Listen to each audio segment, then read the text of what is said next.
কেন বলে আমাদেরকে হোমওয়ার্ক করতে, কেন পড়াশুনো, কিন্তু বিশ্বাস করুন আজকে দাঁড়িয়ে বুঝতে পারি যে সত্যি যদি আরেকটু মন দিয়ে পড়াশোনাটা করতাম সমাজে একটা ভালো মানুষ হতে পারতাম। এই সময়টাকে হয়তো অনেক রাগ হবে, অভিমান হবে, হিংসে হবে অন্যের উপর, কেন ফার্স্ট এলো, কেন আমি ফেল হলাম, আমি তোর থেকে বেশি পড়ি।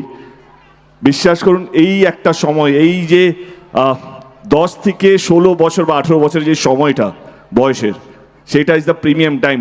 জীবনে প্রচুর সময় আসবে, ভালো মন্দ খারাপ, কিন্তু এই 10 থেকে 16-18 বছরটা জীবনে ফেরত পাবে না।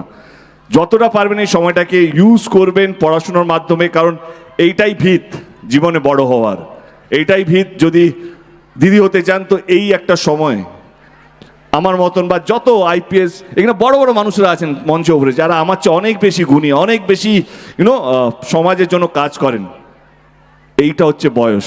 এইটা বয়স না এখানে পৌঁছানোর জন্য। এইখানে যদি আপনারা চিন্তা আপনার ঠিক জায়গায় ইউজ করেন, বাবা মার কথা শোনেন, আপনাদের গার্জেনের কথা শোনেন, দেখবেন আপনারাও এক না একদিন এই মঞ্চে বসে থাকবেন।